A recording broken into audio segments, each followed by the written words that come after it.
आ जाओ भाभी, आराम से। सुरेखा ये ले, नेक तो तूने मांगा ही नहीं। क्योंकि मुझे पता था कि आप मुझे बिना मांगे ही दे दोगे। अब भैया भाभी को अंदर ले आओ, आप दोनों फ्रेश हो जाओ, मैं नाश्ता भिजवाती हूँ। अरे तू भी थोड़ा आराम कर ले, हमारा नाश्ता पानी भाभी देख लेंगी। भाभी भाभी। अरे चुप हो जाओ भैया, दोनों भाभियां बहुत थक गई थी तो सो रही हैं। अच्छा, और तू नहीं थकी क्या? ओहो भैया, बस आप लोगों के लिए नाश्ता भिजवाकर मैं भी जा रही हूँ सोने। चलो अब आप यहाँ टाइम वेस्ट मत करो, जाओ भाभी को अंदर ले जाओ। सुरेखा के जिद करने पर विष्णु अपनी नई नवेली दुल्हन कविता को लेकर अपने कमरे में चला गया और सुरेखा उन दोनों के लिए नाश्ता तैयार करने लगी। और फिर कुछ घंटों के बाद बहुत बढ़िया नींद आई। सुरेखा एक कप चाय तो पिला दे। जी भाभी बस अभी लाई। रुको सुरेखा, चाय तो मैं भी लूंगी, पर साथ में खाने के लिए भी कुछ बना देना। वो क्या है ना, खाली चाय गैस बनाती है मुझे। जी भाभी। सुरेखा सारे काम निपटाकर थोड़ा आराम करने ही जा रही थी कि तभी उसकी दोनों बड़ी भाभियों ने उसे नए काम बता दिए, जिन्हें वो बेचारी बिना कुछ कहे चुपचाप करने चली गई। असल में सुरेखा के माता पिता जिंदा नहीं थे और अब उसकी जिम्मेदारी उसके 3 भाइयों जयेश, रमेश और विष्णु पर थी। और सुरेखा अपने तीनों भाइयों की लाडली थी, लेकिन उसकी दोनों बड़ी भाभियां एक नंबर की कामचोर थी, लेकिन दिमाग से बहुत चालाक थी। अपने पतियों के सामने तो वो सुरेखा को सिर आंखों पर बिठाकर रखती थी, लेकिन उनके इधर उधर होते ही उस पर ऑर्डर जमाना शुरू कर देती थी। सुरेखा ने कभी इसकी शिकायत नहीं की, क्योंकि वो नहीं चाहती थी कि उसकी वजह से घर में बवाल हो। लेकिन अब घर में एक और बहू थी। अरे दीदी, मुझे लगा आप सो रही होंगी। अब इस वक्त चाय कोई मेहमान आए क्या? नहीं नहीं, वो बड़ी और छोटी भाभी जग गई है ना, तो उनके लिए चाय बना रही हूँ। अच्छा, वैसे हैं कहाँ भाभी? मेरी तो उनसे मुलाकात ही नहीं हुई। हाँ, वो आपसे शाम को मिलेंगी आपकी मुंह दिखाई के वक्त। ठीक है, लाइए मैं आपकी मदद कर देती हूँ। अरे नहीं भाभी, मैं कर लूंगी, आप जाकर आराम करो, और कुछ भी चाहिए हो तो मुझसे कहना। कविता ये देखकर हैरान थी कि घर की इकलौती बेटी काम पर काम किए जा रही है और दोनों भाभियों को अपने कमरे से निकलने तक की फुर्सत नहीं है। लेकिन फिलहाल वो भी चुप रही और फिर शाम को। बिल्कुल सही कहा आंटी, बस इस हीरे को तराशने का काम अब हमें करना है। सही कहा भाभी। अब वैसे कविता, तुम किसी बात की चिंता मत करना, जैसा हम कहें बस वैसा ही करती जाना। क्यों भाई, तुम दोनों क्या इसकी सास हो? सास नहीं, पर हम जेठानियां तो है ना इसकी। इस घर के तौर तरीके तो हम ही सिखाएंगे ना इसे। पहले खुद तो सीख लो तौर तरीके, फिर इसे सिखाना। मेहमान का इतना कहना था कि नीरजा और नंदिता वहीं उससे लड़ने के लिए तैयार हो गई। तब सुरेखा ने बीच में आकर किसी तरह मामला शांत कराया, और ये सब देखकर कविता को इतना तो समझ में आ गया कि उसे अपनी जेठानियों से क्या नहीं सीखना है। और फिर अगले दिन, वाह भाई वाह, आज आलू के पराठे तो गजब बने भाई।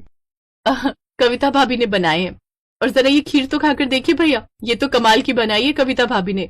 अब आज सारा काम इन्होंने ही किया, मुझे तो किसी काम में हाथ भी नहीं लगाने दिया। कविता, इसके लिए तो तुम्हें इनाम मिलना चाहिए, क्यों भैया? इतना कहकर जयेश अपनी जेब से कुछ पैसे निकालकर कविता को दे देता है, और फिर रमेश ने भी ऐसा ही किया। ये देखकर जहां कविता, सुरेखा और विष्णु बहुत खुश थे, तो वहीं नीरजा और नंदिता जलकर राख हो चुकी थी। नाश्ते के बाद नीरजा के कमरे में दोनों काफी देर तक खुसुर फुसुर करती रही, और फिर उन्होंने कविता को भी उस कमरे में बुला लिया। और फिर, जी भाभी, आपने बुलाया मुझे? हाँ कविता, कुछ बात करनी है तुमसे, वैसे कुछ समझाना था, अगर तुम समझना चाहो तो। कहिए ना भाभी। कविता, तुम घर के कामों में जरूरत से ज्यादा ही लग रही हो, इतना परेशान होने की जरूरत नहीं है, सुरेखा सब अच्छे से कर लेती है। अरे पर भाभी, वो क्यों करे सारा काम, हम बहुओं की भी तो। अब हमें गलत मत समझो कविता, हम ये सब सुरेखा की भलाई के लिए कर रही हैं। तुमने देखा तो है, सुरेखा दिखने में ज्यादा सुंदर तो है नहीं। अब ऐसे में अगर घर के कामकाज भी अच्छे से नहीं सीखेगी तब तो होने से रहा उसका ब्याह। हाँ, और नहीं तो क्या, तीनों भाई पिछले 4 सालों से जी जान से कोशिश कर रहे हैं, उसके दहेज पर सब कुछ लुटाने को तैयार है, पर बावजूद इसके एक भी जगह बात नहीं बनी। तब हमने सोचा कि रंग रूप से ना सही, पर हो सकता है कि गुणों से ही अपनी सुरेखा के भाग खुल जाए और कोई उसे पसंद कर ले। पर भाभी, अरे तुम ज्यादा दिमाग मत लगाओ कविता, हमने कहा ना कि इसी में सबकी भलाई है। और सुनो, सुरेखा के भाइयों के सामने ये जाहिर मत करना कभी। असल में तीनों भाइयों के दिमाग में हमारे सास ससुर एक फितूर भर कर गए हैं कि सुरेखा के पैर बड़े शुभ हैं। अरे अगर इतनी ही खुशकिस्मत होती तो अब तक ससुराल ना पहुंच गई होती अपने, यहाँ मायके में ही पड़ी रहती क्या? बिल्कुल सही कहा भाभी। कविता, तुम खुद ही सोचो, आखिर जरूरत क्या है घर के कामों में खुद को झोंकने की? आराम से सारा दिन आराम करो, और जब ये लोग ऑफिस से आ जाएं तो फटाफट पहुंच जाओ किचन में, तब तक सुरेखा सब करके रखती है। और मजे की बात तो ये कि वो अपने भाइयों से कुछ कहती भी नहीं। चुप हो जा। अब कविता, तुम समझ रही हो ना जो हम कहना चाह रहे हैं? हाँ भाभी, मैं सब समझ गई। अब मैं जाऊं? हाँ हाँ जाओ ना, पर सीधा अपने कमरे में जाना, रसोई में नहीं। इसके बाद कविता वहां से सीधा अपने कमरे में गई और कई घंटों तक बाहर नहीं निकली। ये देखकर दोनों बड़ी बहुओं को लगा कि उनका तीर बिल्कुल सही निशाने पर लगा है और उसकी देवरानी कविता भी अब उनकी टीम में है। और फिर करीब एक हफ्ते बाद, अरे कविता, तुमने पहले क्यों नहीं बताया कि तुम्हारे मायके वाले आ रहे हैं? रुको, मैं अभी पानी मंगवाती हूँ। सुरेखा, ओ सुरेखा। रुकिए भाभी, पानी मैं लेकर आती हूँ। अरे नहीं, तुम्हारे घर वाले आए हैं, तुम यहाँ बैठकर सबसे बातें करो। अब सुरेखा कर लेगी सब कुछ। नहीं भाभी, आज ये सब मुझसे मिलने नहीं बल्कि सुरेखा दीदी से ही मिलने आए हैं। आप दोनों बैठिए ना, मैं बस अभी आई। नीरजा और नंदिता को कुछ समझ में नहीं आ रहा था कि आखिर हो क्या रहा है। तब तक तीनों भाई भी घर आ गए और फिर भाई, जिस दिन मुझे कविता ने सारी बात बताई, मेरा तो दिल खुश हो गया। सच भैया, अपने सुरेखा के लिए जैसा चाहा था वैसा परिवार अब जाकर मिला है। हाँ भैया, ये बढ़िया हो जाएगा। कविता का मायका सुरेखा का ससुराल हो जाएगा। वैसे भी दोनों में खूब पटती है। ये लो, सुरेखा आ गई।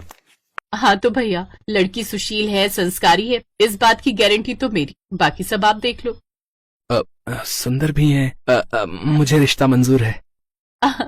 सुरेखा दीदी, आप भी अच्छे से देख लो। लड़का इंजीनियर है, संस्कारी है और मेरा भाई है। सुरेखा ने सर्वेश को देखा और फिर मुस्कुराकर कविता को और फिर, लो जी, इसी बात पर निकालो बालूशाही, क्योंकि जब मियाँ बीवी राजी तो क्या करेंगी भाभी? अब मेरा मतलब है काजी। तो इस तरह सुरेखा का रिश्ता तय हो गया और अब वो बहुत जल्द दुल्हन बनकर अपने घर से विदा लेने वाली थी। दूसरी तरफ उसकी दोनों भाभियों को ये समझ नहीं आ रहा था कि सुरेखा की विदाई के बाद अब उनकी दाल कैसे गलेगी, क्योंकि कविता से जीत पाना तो फिलहाल उन्हें नामुमकिन ही लग रहा था।